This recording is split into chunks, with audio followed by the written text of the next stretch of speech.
सत श्री अकाल दोस्तों, लैके हाजिर हाँ नवीं कहानी। मेरे पति की लाश पई हुई सी। मेरी सੱਸ ने मैनू धक्के मार के घरों कढ़ दिता। मैं रोंदी हुई घरों निकल तुरी। अचानक मेरी निगाह एक औरत ते पई जिसकी गोदी विच बच्चा चुक्या होया सी, जो बहुत ही बीमार सी ते उसदे लई वो मदद मंग रही सी। मैं उसदे कोल गई ते उसनूं 1000 रुपए का नोट कढ़ के दे दिता। ਉਹ खुशी नाल मैनू दुआवां देण लगी ते बोली, बेटा तू घर चली जा, तैनू अजिही खुशी मिलेगी जो अज तक किसी औरत नूं नहीं मिली होवेगी। मैं हैरान होई कि भला मैनू की मिल सकदा, पर फिर भी मेरे मन विच वो गल वजी ते मैं वापस अपने सहुरे घर तुर पई। जिवें ही मेरी निगाह मेरे पति की लाश ते पई तां मेरे सिर ते आसमान टुट पिया। दीपक अज काम तो जल्दी घर आ गए सी ते मैं उसनूं कहा जल्दी नाल नहा लो, उदों तक मैं खाना बना दिंदी हाँ। मैं ते मेरी सੱਸ खाना खा चुकियां सी। मैं रसोई विच गई ते दीपक लई खाना पाया ते गैस उपर चाह रख दिती। मैं खाना लैके बाहर आ गई। बाहर मेरी सੱਸ ते मेरे पति बैठे सी। मेरे पति चुप करके बैठे सी, जबकि मेरी सੱਸ दे चेहरे ते एक अजीब जही मुस्कुराहट सी जो मैनू कुछ गलत होने का संदेश दे रही सी। पर मैं इस ख्याल नूं झटक दिता। मैं नहीं जानती सी कि मेरी जिंदगी विच अगे किहड़ा तूफान आउण वाला। मैं उठ के रसोई विच आई ते देखिया चाह उबल चुकी सी। मैं चाह कप्पां विच पाई क्योंकि असीं रोटी दे उपर ही चाह पी लैंदे सी। चाह वाली ट्रे चुक के बाहर निकल आई, लेकिन अगे देख के मेरे हथों ट्रे छुट गई क्योंकि मेरे पति हेठां जमीन ते डिगे पए सी ते जोर जोर नाल अपनी छाती मसल रहे सी। मेरी सੱਸ घबरा के उसदे हथ पैर मल रही सी, नाल ही बोल रही सी, की होया दीपक। मेरी सੱਸ उच्ची उच्ची रो रही सी। उसदी हालत देख के मैं भी भजदी होई उसदे कोल गई। दीपक दा सारा शरीर नीला पै चुकिया सी अते उसदे मूँह विचों झग निकल रही सी। वो अपना गला फड़ के बिना पानी की मछली की तरह तड़फ रहा सी। इस तो पहला मैं कुछ समझदी जां किसी नूं मदद दे लई बुलाउंदी, अचानक दीपक का शरीर सुक के कंडा बन गया सी। 2 मिनट विच मेरी पूरी दुनिया खत्म हो चुकी सी।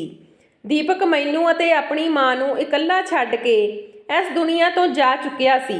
मेरा सब कुछ दीपक ही सी। उसदी अचानक मौत ने मैनू झंझोड़ के रख दिता सी। उसदे इलावा मेरे अगे पिछे कोई नहीं सी। साडा रौला सुन के साडे गवांढी भी साडे घर आ गए।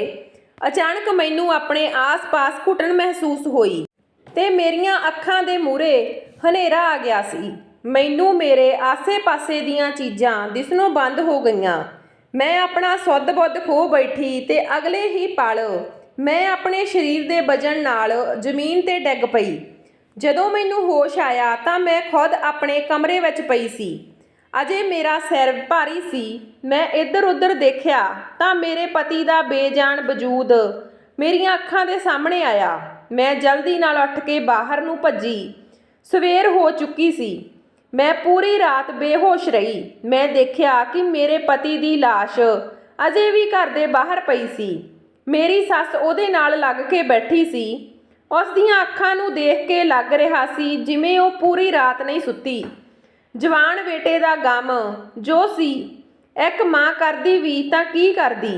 फिर जिवें ही मैं अपने पति की लाश दे कोल पहुंची तां साडियां आंडना गवंडना मैनू देख के कहण लगियां, देख लो हो गई महारानी दी सवेर, किहो जिही बेशर्म औरत आ।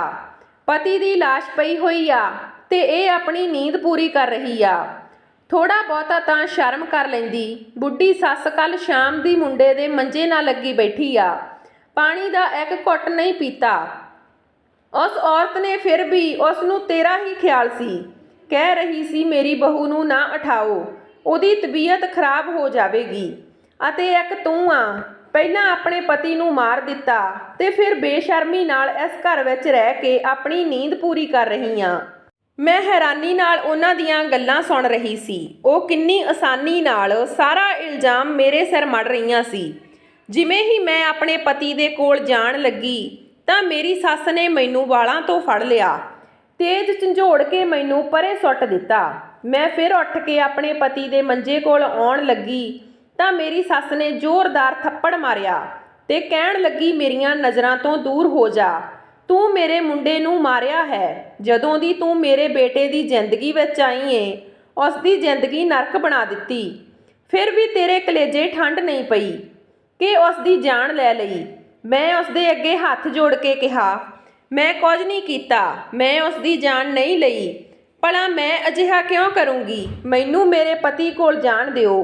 ਪਰ ਮੇਰੀ ਸੱਸ ਨੂੰ ਮੇਰੀਆਂ ਗੱਲਾਂ ਦਾ ਕੋਈ ਅਸਰ ਨਹੀਂ ਸੀ। ਉਸਨੇ ਮੇਰੀ ਬਾਂਹ ਫੜੀ, ਗੇਟ ਦੇ ਕੋਲ ਜਾ ਕੇ ਧੱਕੇ ਮਾਰ ਕੇ ਗੇਟੋਂ ਬਾਹਰ ਕੱਢ ਦਿੱਤਾ। ਮੇਰੇ ਉੱਤੇ ਬਿਪਤਾ ਟੁੱਟ ਪਈ। ਇੱਕ ਤਾਂ ਪਤੀ ਦੀ ਜੁਦਾਈ ਤੇ ਦੂਜਾ ਘਰ ਤੋਂ ਬੇਘਰ ਹੋ ਗਈ। ਭਾਵੇਂ ਟੁੱਟੇ ਹੋਏ ਦਿਲ ਨਾਲ ਅੱਗੇ ਤੁਰਨ ਲੱਗੀ। ਮੇਰਾ ਹੋਰ ਕੋਈ ਟਿਕਾਣਾ ਨਹੀਂ ਸੀ। ਜਿੱਥੇ ਮੈਂ ਜਾਂਦੀ, ਰਸਤੇ ਵਿੱਚ ਅੱਗੇ ਮੈਨੂੰ ਇੱਕ ਔਰਤ ਮਿਲੀ। ਉਸ ਦੀ ਗੋਦੀ ਵਿੱਚ ਬੱਚਾ ਚੁੱਕਿਆ ਹੋਇਆ ਸੀ ਤੇ ਉਸਨੇ ਮੇਰੇ ਤੋਂ ਬੱਚੇ ਦੇ ਇਲਾਜ ਲਈ ਕੁਝ ਮੰਗਿਆ। ਮੇਰੀ ਚੁੰਨੀ ਦੇ ਲੜ ਨਾਲ ਕੁਝ ਪੈਸੇ ਸੀ। ਮੈਂ ਉਹ ਪੈਸੇ ਕੱਢੇ ਤੇ ਉਸ ਨੂੰ ਦੇ ਦਿੱਤੇ। ਉਹ ਮੈਨੂੰ ਢੇਰ ਸਾਰੀਆਂ ਦੁਆਵਾਂ ਦੇਣ ਲੱਗੀ। ਦੁਆਵਾਂ ਵਿੱਚ ਉਸਨੇ ਮੈਨੂੰ ਬੜਾ ਹੀ ਕੁਝ ਕਿਹਾ ਜੋ ਮੇਰੇ ਦਿਲ ਨੂੰ ਲੱਗ ਗਿਆ। ਉਸਨੇ ਮੈਨੂੰ ਕਿਹਾ, ਤੂੰ ਆਪਣੇ ਘਰੇ ਚਲੀ ਜਾ, ਤੈਨੂੰ ਬਹੁਤ ਵੱਡੀ ਖੁਸ਼ੀ ਮਿਲੇਗੀ। ਮੈਂ ਬੜੀ ਹੈਰਾਨ ਹੋਈ ਕਿ ਉਸ ਘਰ ਵਿੱਚ ਤਾਂ ਮੇਰੇ ਜਵਾਨ ਪਤੀ ਦੀ ਮੌਤ ਹੋਈ ਆ। ਮੇਰੀ ਤਾਂ ਦੁਨੀਆ ਲੁੱਟੀ ਗਈ ਆ। ਭਲਾ ਮੈਨੂੰ ਉੱਥੋਂ ਕਿਹੜੀ ਖੁਸ਼ੀ ਮਿਲਣੀ ਆ? ਕੁਝ ਗੱਲਾਂ ਉਸ ਦੀਆਂ ਸੱਚੀਆਂ ਲੱਗਣ ਲੱਗੀਆਂ। ਇਸ ਕਰਕੇ ਮੈਂ ਵਾਪਸ ਘਰੇ ਮੁੜ ਗਈ। ਮੈਂ ਧੜਕਦੇ ਦਿਲ ਨਾਲ ਘਰ ਦਾ ਦਰਵਾਜ਼ਾ ਖੋਲ੍ਹਿਆ ਤਾਂ ਸਾਹਮਣੇ ਦਾ ਮੰਜ਼ਰ ਦੇਖ ਕੇ ਮੈਂ ਦੰਗ ਰਹਿ ਗਈ। ਮੇਰਾ ਪੂਰਾ ਸਰੀਰ ਕੰਬਣ ਲੱਗ ਗਿਆ। ਦੋਸਤੋ, ਕਹਾਣੀ ਅੱਗੇ ਦੱਸਣ ਤੋਂ ਪਹਿਲਾਂ ਮੈਂ ਤੁਹਾਨੂੰ ਆਪਣੇ ਬਾਰੇ ਦੱਸਣਾ ਚਾਹੁੰਦੀ ਹਾਂ। ਮੇਰਾ ਨਾਮ ਮੋਨਾ ਹੈ। ਮੇਰੀ ਉਮਰ 21 ਸਾਲ ਦੀ ਸੀ ਤੇ ਮੈਂ ਸ਼ਹਿਰ ਦੇ ਸਭ ਤੋਂ ਵਧੀਆ ਕਾਲਜ ਵਿੱਚ ਪੜ੍ਹਦੀ ਸੀ। ਮੈਨੂੰ ਪੜ੍ਹਾਈ ਵਿੱਚ ਕੋਈ ਖਾਸ ਦਿਲਚਸਪੀ ਨਹੀਂ ਸੀ, ਪਰ ਪਾਪਾ ਦੀ ਸਖਤੀ ਦੀ ਵਜ੍ਹਾ ਨਾਲ ਮਜਬੂਰੀ ਵਿੱਚ ਪੜ੍ਹ ਰਹੀ ਸੀ। ਪਿਤਾ ਜੀ ਇੱਕ ਮਸ਼ਹੂਰ ਬਿਜ਼ਨਸਮੈਨ ਸੀ। ਮੈਂ ਉਹਨਾਂ ਦੀ ਇਕਲੌਤੀ ਬੇਟੀ ਸੀ, ਪਰ ਫਿਰ ਵੀ ਉਹਨਾਂ ਨੇ ਮੇਰੇ ਨਾਲ ਕਦੇ ਪਿਆਰ ਨਾਲ ਗੱਲ ਨਾ ਕੀਤੀ। ਮੇਰੇ ਪਾਪਾ ਬੜੇ ਹੀ ਗੁੱਸੇਖੋਰ ਆਦਮੀ ਸੀ। ਮੇਰੇ ਪਾਪਾ ਦੇ ਇਸ ਰਵੱਈਏ ਨੇ ਮੈਨੂੰ ਮੇਰੇ ਘਰ ਵਾਲਿਆਂ ਤੋਂ ਦੂਰ ਕਰ ਦਿੱਤਾ। ਮੈਂ ਦੀਪਕ ਨੂੰ ਪਿਆਰ ਕਰਨ ਲੱਗੀ। ਦੀਪਕ ਮੇਰਾ ਕਲਾਸਮੇਟ ਸੀ। ਉਹ ਇੱਕ ਮਿਡਲ ਕਲਾਸ ਫੈਮਿਲੀ ਵਿੱਚੋਂ ਸੀ, ਪਰ ਮੈਂ ਉਸ ਦੇ ਲਈ ਕੁਝ ਵੀ ਕਰ ਸਕਦੀ ਸੀ। ਮੇਰੇ ਪਾਪਾ ਨੇ ਮੇਰਾ ਰਿਸ਼ਤਾ ਆਪਣੇ ਬਿਜ਼ਨਸਮੈਨ ਮਿੱਤਰ ਦੇ ਬੇਟੇ ਨਾਲ ਤੈਅ ਕਰ ਦਿੱਤਾ, ਪਰ ਮੈਂ ਦੀਪਕ ਨਾਲ ਵਿਆਹ ਕਰਵਾਉਣਾ ਚਾਹੁੰਦੀ ਸੀ। ਵਿਆਹ ਵਾਲੇ ਦਿਨ ਮੈਂ ਘਰੋਂ ਭੱਜ ਗਈ ਤੇ ਦੀਪਕ ਨਾਲ ਕੋਰਟ ਮੈਰਿਜ ਕਰਵਾ ਲਈ। ਮੇਰੇ ਪਾਪਾ ਨੂੰ ਪਤਾ ਲੱਗ ਗਿਆ। ਉਹਨਾਂ ਨੇ ਮੈਨੂੰ ਤੇ ਦੀਪਕ ਨੂੰ ਮਾਰਨ ਦੀ ਬੜੀ ਕੋਸ਼ਿਸ਼ ਕੀਤੀ, ਪਰ ਮੇਰੀ ਮਾਂ ਦੇ ਪਾਪਾ ਨੂੰ ਸਮਝਾਉਣ ਤੇ ਅਸੀਂ ਬਚ ਗਏ। ਮੇਰੇ ਸਹੁਰੇ ਘਰ ਆਏ ਹੋਏ 1 ਹਫ਼ਤਾ ਹੋ ਗਿਆ ਸੀ, ਪਰ ਮੇਰੇ ਪੇਕੇ ਘਰ ਚੁੱਪ ਪਸਰੀ ਹੋਈ ਸੀ। ਮੈਂ ਇਹ ਨਾ ਸਮਝ ਸਕੀ ਕਿ ਤੂਫਾਨ ਦੇ ਆਉਣ ਤੋਂ ਪਹਿਲਾਂ ਹਰ ਪਾਸੇ ਖਾਮੋਸ਼ੀ ਹੋ ਜਾਂਦੀ ਹੈ। ਮੈਂ ਸਕੂਨ ਨਾਲ ਆਪਣੇ ਸਹੁਰੇ ਘਰ ਵਿੱਚ ਜ਼ਿੰਦਗੀ ਗੁਜ਼ਾਰ ਰਹੀ ਸੀ। ਸ਼ੁਰੂ ਵਿੱਚ ਮੈਨੂੰ ਥੋੜੀ ਪਰੇਸ਼ਾਨੀ ਹੋਈ, ਪਰ ਹੌਲੀ-ਹੌਲੀ ਮੈਂ ਇੱਥੇ ਐਡਜਸਟ ਕਰ ਲਿਆ। 6 ਮਹੀਨੇ ਗੁਜ਼ਰ ਗਏ। ਹੁਣ ਮੇਰੀ ਸੱਸ ਦਾ ਰਵੱਈਆ ਮੇਰੇ ਨਾਲ ਕੁਝ ਅਜੀਬ ਜਿਹਾ ਹੋਣ ਲੱਗਿਆ। ਵਾਰ-ਵਾਰ ਮੈਨੂੰ ਕਹਿੰਦੀ ਕਿ ਤੂੰ ਆਪਣੇ ਮਾਂ-ਬਾਪ ਨੂੰ ਮਿਲਣ ਚਲੀ ਜਾ, ਕਿਉਂਕਿ ਤੂੰ ਉਹਨਾਂ ਦੀ ਇਕਲੌਤੀ ਬੇਟੀ ਐ। ਉਹ ਤੈਨੂੰ ਵੀ ਯਾਦ ਕਰਦੇ ਹੋਣਗੇ ਤੇ ਹੁਣ ਤੱਕ ਤਾਂ ਉਹਨਾਂ ਨੇ ਤੈਨੂੰ ਮਾਫ਼ ਵੀ ਕਰ ਦਿੱਤਾ ਹੋਵੇਗਾ। ਪਰ ਮੇਰੇ ਅੰਦਰ ਮੇਰੇ ਮਾਂ-ਬਾਪ ਦੇ ਗੁੱਸੇ ਦਾ ਸਾਹਮਣਾ ਕਰਨ ਦੀ ਹਿੰਮਤ ਨਹੀਂ ਸੀ। ਮੈਂ ਉਹਨਾਂ ਨੂੰ ਕੋਈ ਨਾ ਕੋਈ ਬਹਾਨਾ ਲਾ ਕੇ ਟਾਲ ਦਿੰਦੀ। ਦੀਪਕ ਦਾ ਰਵੱਈਆ ਵੀ ਮੇਰੇ ਨਾਲ ਅਜੀਬ ਜਿਹਾ ਹੋਣ ਲੱਗਿਆ। ਉਸ ਦਿਨ ਵੀ ਦੀਪਕ ਹਮੇਸ਼ਾ ਦੀ ਤਰ੍ਹਾਂ ਨਾਸ਼ਤਾ ਕਰਕੇ ਆਫਿਸ ਚਲੇ ਗਏ। ਮੈਂ ਆਪਣਾ ਸਾਰਾ ਕੰਮ ਨਿਬੇੜ ਕੇ ਬੈਠ ਗਈ, ਕਿਉਂਕਿ ਮੇਰੇ ਪਤੀ ਨੇ ਤਾਂ ਰਾਤ ਨੂੰ ਹੀ ਆਉਣਾ ਸੀ। ਸ਼ਾਮ ਹੋਈ ਤੇ ਮੈਨੂੰ ਉਹਨਾਂ ਦੇ ਮੋਟਰਸਾਈਕਲ ਦੀ ਆਵਾਜ਼ ਸੁਣਾਈ ਦਿੱਤੀ। ਉਹ ਅੱਜ ਜਲਦੀ ਆ ਗਏ ਸੀ। ਮੈਂ ਉਸ ਨੂੰ ਛੇਤੀ ਆਉਣ ਦੀ ਵਜ੍ਹਾ ਪੁੱਛੀ ਤਾਂ ਉਹਨਾਂ ਨੇ ਕਿਹਾ ਅੱਜ ਜ਼ਿਆਦਾ ਕੰਮ ਨਹੀਂ ਸੀ। ਮੈਂ ਉਹਨੂੰ ਖਾਣਾ ਪਾ ਕੇ ਦਿੱਤਾ ਤਾਂ ਉਹ ਅਚਾਨਕ ਮਰ ਗਏ। ਜਦੋਂ ਮੈਂ ਉੱਥੇ ਆ ਕੇ ਦਰਵਾਜ਼ਾ ਖੋਲ੍ਹਿਆ ਤਾਂ ਮੈਂ ਦੇਖਿਆ ਘਰੇ ਕੁਝ ਵੀ ਨਹੀਂ ਸੀ। ਮੈਂ ਸੋਚਿਆ ਮੇਰੇ ਪਤੀ ਦੀ ਲਾਸ਼ ਕਿੱਧਰ ਗਈ ਹੋਵੇਗੀ। ਕੋਈ ਘਰ ਨਹੀਂ ਸੀ। ਮੈਂ ਅੰਦਰ ਜਾ ਕੇ ਦੇਖਿਆ ਤਾਂ ਮਾਂ ਪੁੱਤ ਦੋਨੋਂ ਬੈੱਡ ਤੇ ਬੈਠੇ ਗੱਲਾਂ ਕਰ ਰਹੇ ਸੀ। ਉਹਨਾਂ ਨੂੰ ਦੇਖ ਕੇ ਮੈਂ ਹੈਰਾਨ ਰਹਿ ਗਈ। ਮੈਂ ਆਪਣੇ ਪਤੀ ਨੂੰ ਜਾ ਕੇ ਚੁੰਬੜ ਗਈ। ਉਸਨੇ ਮੈਨੂੰ ਲਾ ਕੇ ਪਰੇ ਧੱਕਾ ਦੇ ਦਿੱਤਾ ਤੇ ਕਿਹਾ, ਅਸੀਂ ਤਾਂ ਤੈਨੂੰ ਮਗਰੋਂ ਲਾਇਆ ਸੀ, ਤੂੰ ਕਿਵੇਂ ਆ ਗਈ? ਮੈਂ ਹੈਰਾਨ ਹੋ ਕੇ ਪੁੱਛਿਆ ਕਿ ਤੁਸੀਂ ਕਿਵੇਂ ਜਿੰਦਾ ਹੋ ਗਏ? ਫਿਰ ਮੇਰੀ ਸੱਸ ਮੈਨੂੰ ਦੱਸਣ ਲੱਗੀ ਕਿ ਮੇਰਾ ਮੁੰਡਾ ਤੈਨੂੰ ਕੋਈ ਪਿਆਰ ਨਹੀਂ ਕਰਦਾ। ਇਸ ਨੇ ਸਿਰਫ ਤੇਰੀ ਦੌਲਤ ਦੇ ਲਈ ਤੇਰੇ ਨਾਲ ਭੱਜ ਕੇ ਵਿਆਹ ਕਰਵਾਇਆ ਸੀ। ਸੋਚਿਆ ਸੀ ਤੇਰੇ ਮਾਂ-ਬਾਪ ਇੱਕ ਵਾਰ ਗੁੱਸਾ ਹੋਣਗੇ ਤੇ ਬਾਅਦ ਵਿੱਚ ਬੋਲਣ ਲੱਗ ਜਾਣਗੇ, ਪਰ ਅਜਿਹਾ ਕੁਝ ਨਹੀਂ ਹੋਇਆ ਤੇ ਹੁਣ ਅਸੀਂ ਤੈਨੂੰ ਮੁਫਤ ਦੀਆਂ ਰੋਟੀਆਂ ਕਿਉਂ ਖਵਾਈਏ। ਮੈਂ ਇਹ ਸਭ ਹੈਰਾਨੀ ਨਾਲ ਸੁਣ ਰਹੀ ਸੀ। ਮੈਂ ਉਹਨੇ ਪੈਰੀ ਉੱਥੋਂ ਵਾਪਸ ਮੁੜ ਪਈ, ਇਹ ਸੋਚ ਕੇ ਕਿ ਆਪਣੇ ਪੇਕੇ ਘਰ ਪਹੁੰਚ ਗਈ। ਉਹ ਮੇਰੇ ਮਾਂ-ਬਾਪ ਆ, ਉਹ ਮੈਨੂੰ ਜੋ ਸਜ਼ਾ ਦੇਣਗੇ ਮੈਨੂੰ ਮਨਜ਼ੂਰ ਹੋਵੇਗੀ।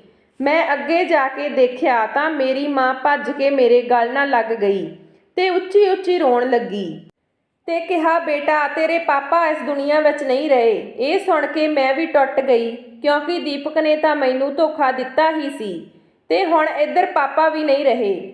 ਮੇਰੀ ਮਾਂ ਨੇ ਦੱਸਿਆ ਕਿ ਤੇਰੇ ਪਾਪਾ ਨੇ ਸਾਰੀ ਪ੍ਰਾਪਰਟੀ ਤੇਰੇ ਨਾਮ ਕਰ ਦਿੱਤੀ। ਮੈਂ ਆਪਣੀ ਮਾਂ ਨੂੰ ਵੀ ਆਪਣੀ ਦੁੱਖ ਭਰੀ ਕਹਾਣੀ ਸੁਣਾਈ ਕਿ ਕਿਵੇਂ ਮੇਰੇ ਸਹੁਰਿਆਂ ਨੇ ਮੇਰੇ ਨਾਲ ਧੋਖਾ ਕੀਤਾ ਤੇ ਮਰਨ ਦਾ ਢੋਂਗ ਰਚਾਇਆ ਮੈਨੂੰ ਘਰੋਂ ਕੱਢਣ ਲਈ, ਕਿਉਂਕਿ ਮੈਂ ਤਲਾਕ ਤਾਂ ਉਸ ਨੂੰ ਦੇਣਾ ਨਹੀਂ ਸੀ। ਇਸ ਕਰਕੇ ਉਹਨਾਂ ਮਾਂ ਪੁੱਤਾਂ ਨੇ ਇਸ ਤਰ੍ਹਾਂ ਦਾ ਨਾਟਕ ਕੀਤਾ ਕਿ ਮੈਂ ਸੱਚ ਬਣ ਬੈਠੀ। ਭਲਾ ਹੋਵੇ ਉਸ ਗਰੀਬ ਔਰਤ ਦਾ ਜਿਸ ਦੇ ਕਹਿਣ ਤੇ ਮੈਂ ਪਿੱਛੇ ਮੁੜ ਗਈ ਤੇ ਸਾਰਾ ਕੁਝ ਆਪਣੇ ਅੱਖੀਂ ਦੇਖ ਲਿਆ, ਨਹੀਂ ਤਾਂ ਮੈਂ ਇਹ ਸਾਰਾ ਦੋਸ਼ ਆਪਣੇ ਹੀ ਸਿਰ ਲੈ ਲੈਣਾ ਸੀ। ਥੋੜ੍ਹੇ ਦਿਨ ਲੰਘਣ ਤੋਂ ਬਾਅਦ ਹੀ ਮੇਰੀ ਸੱਸ ਤੇ ਮੇਰੇ ਪਤੀ ਸਾਡੇ ਘਰ ਆਏ। ਉਹਨਾਂ ਨੂੰ ਕਿਤੋਂ ਪਤਾ ਲੱਗ ਗਿਆ ਕਿ ਮੇਰਾ ਬਾਪ ਮਰ ਚੁੱਕਿਆ ਹੈ ਤੇ ਉਹ ਸਾਰੀ ਪ੍ਰਾਪਰਟੀ ਮੇਰੇ ਨਾਮ ਕਰ ਗਿਆ। ਉਹ ਆ ਕੇ ਮੇਰੇ ਤੋਂ ਮਾਫੀਆਂ ਮੰਗਣ ਲੱਗੇ, ਪਰ ਮੈਂ ਉਹਨਾਂ ਦੀ ਇੱਕ ਗੱਲ ਨਾ ਸੁਣੀ। ਉਹ ਮਾਯੂਸ ਹੋ ਕੇ ਵਾਪਸ ਮੁੜ ਗਏ। ਦੀਪਕ ਹਰ ਰੋਜ਼ ਸਾਡੇ ਘਰ ਦੇ ਅੱਗੇ ਆਉਂਦਾ ਤੇ ਮੇਰੇ ਤੋਂ ਆਨੀ ਬਹਾਨੀ ਮਾਫੀ ਮੰਗਦਾ। ਇੱਕ ਦਿਨ ਮੈਨੂੰ ਪਤਾ ਲੱਗਿਆ ਕਿ ਮੈਂ ਮਾਂ ਬਣਨ ਵਾਲੀ ਹਾਂ। ਮੈਂ ਆਪਣੀ ਮਾਂ ਨੂੰ ਦੱਸਿਆ ਤਾਂ ਮੇਰੀ ਮਾਂ ਮੈਨੂੰ ਸਮਝਾਉਣ ਲੱਗੀ, ਕਹਿੰਦੀ ਤੂੰ ਉਸ ਨੂੰ ਮਾਫ ਕਰ ਦੇ ਇਸ ਬੱਚੇ ਦੀ ਖਾਤਰ, ਕਿਉਂਕਿ ਬੱਚੇ ਨੂੰ ਮਾਂ-ਬਾਪ ਦੋਨਾਂ ਦਾ ਪਿਆਰ ਜ਼ਰੂਰੀ ਹੁੰਦਾ। ਮੈਂ ਨਾ ਚਾਹੁੰਦੇ ਹੋਏ ਵੀ ਆਪਣੇ ਬੱਚੇ ਦੀ ਖਾਤਰ ਉਸ ਨੂੰ ਮਾਫ ਕਰ ਦਿੱਤਾ। ਹੁਣ ਮੇਰੀ ਸੱਸ ਤੇ ਮੇਰੇ ਪਤੀ ਦੋਨੋਂ ਬਹੁਤ ਬਦਲ ਚੁੱਕੇ ਸੀ। ਉਹਨਾਂ ਦੀ ਜ਼ਿੰਦਗੀ ਵਿੱਚੋਂ ਦੌਲਤ ਦੀ ਹਵਸ ਖਤਮ ਹੋ ਚੁੱਕੀ ਸੀ, ਕਿਉਂਕਿ ਮੇਰੀ ਸੱਸ ਬਹੁਤ ਬਿਮਾਰ ਰਹਿਣ ਲੱਗੀ।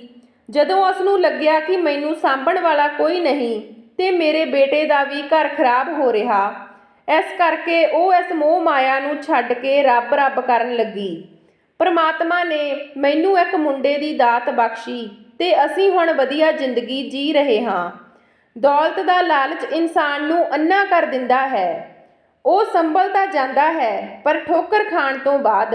ਕਹਾਣੀ ਨੂੰ ਸਮਾਂ ਦੇਣ ਲਈ ਬਹੁਤ ਬਹੁਤ ਧੰਨਵਾਦ। ਮਿਲਦੇ ਹਾਂ ਨਵੀਂ ਕਹਾਣੀ ਦੇ ਨਾਲ, ਤਦ ਤੱਕ ਸਤਿ ਸ਼੍ਰੀ ਅਕਾਲ।